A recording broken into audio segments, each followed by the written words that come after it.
I understand that I will probably sound like a crazy person for a lot of this video.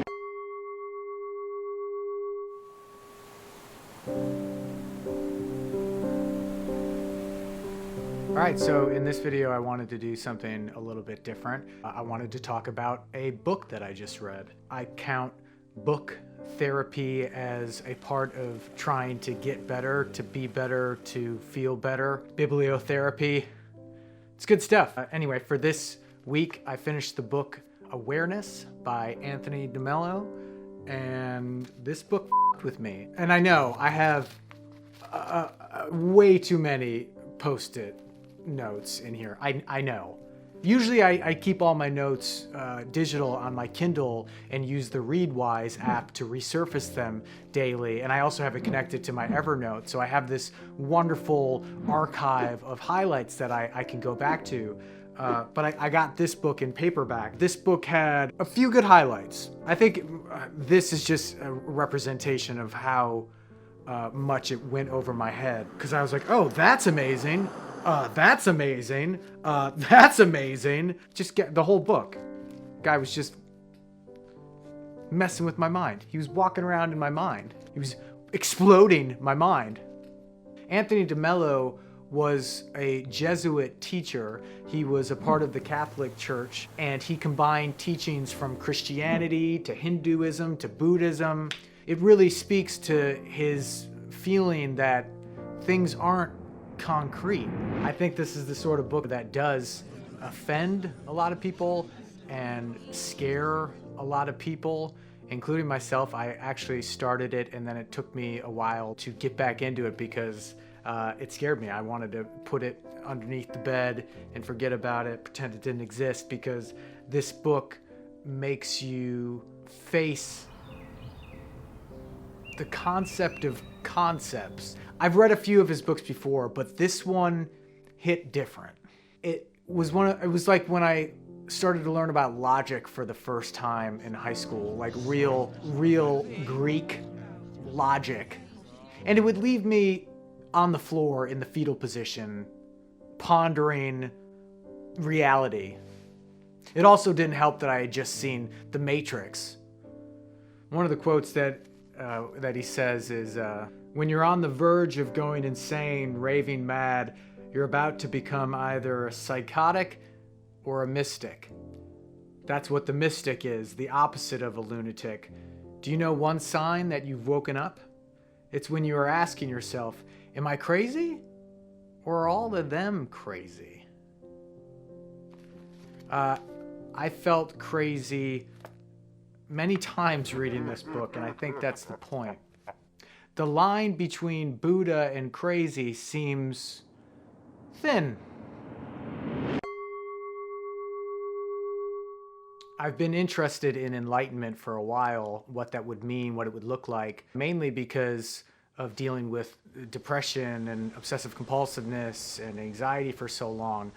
You wonder what could be on the other side of this fence of sanity.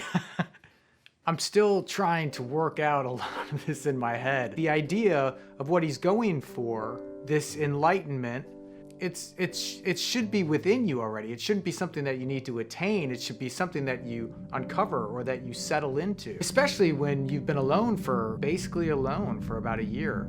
I could probably be better about getting out and seeing people at a distance. But then I feel like there's this part of me that wants to see how long I can do it, that wants to see what will happen, that wants to see what I could find with being alone this much. Maybe we just like to punish ourselves, being addicted to the pain. We don't want to wake up. We don't want a cure because it hurts. We just want something to fix the symptoms. This depression, he actually talks about it in the book. He says before he was enlightened, he was depressed. And now after, he's still depressed. But now he can look at it differently. He can observe it. He can see it. But then I also wonder, well, does that mean that all the earthly things go out the window? Do I not want a cool car anymore? Do I not want a good body? Or do I not want to be the lead singer of a rock band? And does any of that mean anything? Is it Is it good? Is it something to be attained? Do I want all the money? Or is all of this worth nothing in the eyes of someone who's enlightened? And then what do they live for? What's the point then? I've heard that nihilism or fatalism are pit stops on the way to enlightenment, but sometimes they feel like they could just be the end stop. Again, I'm trying to work this stuff out, and as you can see, this book me up. He actually separates the idea of earthly desires versus spiritual soul desires. And he says something like, people lose their souls in order to gain earthly desires. But I also don't think it's about replacing earthly desires with soul ones, because that's like a whole another version of the same thing. It's more like being aware of the earthly ones so that the soul, oh God, I'm sounding like a crazy person. It's about being aware of the earthly desires so that you're not controlled by them. And in that, you start to uncover what's worth it for you in your soul, what makes you feel content. And not in a fleeting way, not like in a happy, I just won $100 in a scratch off sort of way. These things that affect us quickly in the moment, but then have a tendency to come back to this even level of life. So then I wonder, well, if I don't get to have earthly things like being in a rock band, what are these soul desires? Anthony De Mello says that it comes back to a feeling. You can distinguish it with a feeling.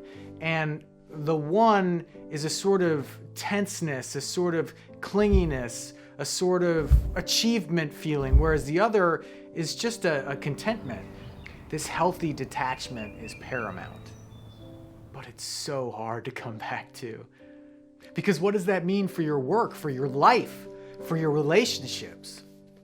It makes me think of the Buddhist sand mandalas, where they spend days carefully crafting these extremely intricate and patterned sand shapes with different colors. They spend days doing this. They put everything into it. But then when they finish, they look at it and blow it all away. So it brings me back to this idea of putting everything you have into something, but then releasing yourself from the results, detaching yourself. It's easier said than done. The clingy part is what you need to be careful of, the need to need. He says that if you can healthfully detach from people, and that means anyone, then you're able to love that person fully, and you're not trying to change them, and you're not trying to get anything out of them. And this is part of the book that really messed with me, because it's something that he says, even with your closest loved ones, if you can learn how to separate from them, you can love them even more. And I suppose that ventures onto the plane of what unconditional love must feel like. But this idea of living for nature, life, or living for your work, or living for people actually also brings me back to Viktor Frankl, who I've spoken about before, who wrote the book Man's Search for Meaning. He was a writer and psychiatrist who actually survived the Holocaust, actually testing his hypothesis, his theory of logotherapy, which means living for something, your work, someone, or simply experiencing life the best that you can because it's what you have. And that seems very similar to me, to the idea of coming back to nature, or to your work, or to this healthy detachment and healthy detachment and enjoyment of company with those that you love. There's a fullness to be found with certain activities versus this need to grab and hold and cling for dear life. This earthly versus soul desire. What's cool about this is he actually goes on to say, Anthony De Mello, that these earthly desires aren't necessarily bad. I mean, they're going to be there. It's going to be a part of you. And that's why the book is called Awareness. He says over and over, awareness, awareness, awareness, awareness. He says what you are aware of, you are in control of. And what you are not aware of is in control of you. I relate this to my feelings of depression and especially within this year. In the past, I would just wallow in them and not understand why I couldn't just be happy. But now this year, I understand why I'm depressed. I don't get to see many people. I've lost jobs and opportunity and agency in myself. I've backslid with my obsessive compulsiveness. There are things this year that I'm grieving. There are things that we're all grieving this year. So much. I mean, even one of the things that most people have gone through this year, like, would be a shitty year or would make for a difficult year, a character building year. I like that idea. I saw Alex Honnold, who did the movie Free Solo, climbing the mountain in Yosemite. He says he doesn't like to say things are bad or terrible or shitty anymore. He prefers to say that they're character building. So I like that idea. But this year, any one of the things that has happened to us this year could be character building, let alone the multitude of things that have happened to people, anywhere from losing a job to a loved one. I mean, we've been forced to look at the earthly a lot this year. But if we're aware of that, there can be pride in overcoming that, and there can be recognition of what's actually going on, as opposed to just feeling bad about ourselves. I don't have to feel bad that I feel bad, which has been an issue for me for a while. I feel bad for good reason. That doesn't mean I can't do anything about it. I can do what I can do. I can control what I can control, but at least I'm aware of what's making me feel like shit. At least I know it's not some mysterious smoke monster. Lost. It is something that I can identify. I can be aware of it. And that awareness is not something to be found or attained. It's something to come back to. He says, like, come back to it like a child. He talks about coming back to senses, coming back to your senses, which is weird to me because that's an earthly thing. Your senses are earthly, but that helps you come back to your soul. But he says come back to it without classification. He speaks a lot about being wary of labeling things, which is part of why children get part of it right. They don't label things. They enjoy the sights and the sounds and the smell and the feel. It's like they're on mushrooms all the time. In fact, there's actually a study done that says probably their brain state is like someone who may be a bit high, which would make sense if you've ever seen a kid in a grocery store or anywhere. This guy is, it's blowing my mind. I feel like I'm like one of those college students that found Alan Watts for the first time. Oh man, yeah, Alan Watts, cool, bro. All right. Oh yeah, you read Siddhartha? Cool, man. Nice. But all of this is hard in today's world, especially with what's going on right now. Like, you can't just go off into la la land of senses and you're just this floating jelly-like orb of enjoying the moment. You have to have both. It reminds me, Ram Dass says the line, you have to remember your Buddhist nature and your social security number. And I always love that line because it speaks to the non-dualism of things, where things aren't black and white. It's not one or the other. There has to be this, not necessarily gray area, but a balance, a holding of each other, literally and figuratively and literally. Which brings us to another one of his theories, in that the I is separate from the me. This I, this observing the me, this this me that's feeling sad or angry or happy or excited or that's excited. The me feels all of these things, and most of us are always stuck in that. We're stuck within. It makes me think of like one of those cartoons what's the cartoon with Charlie Brown with the dirty kid.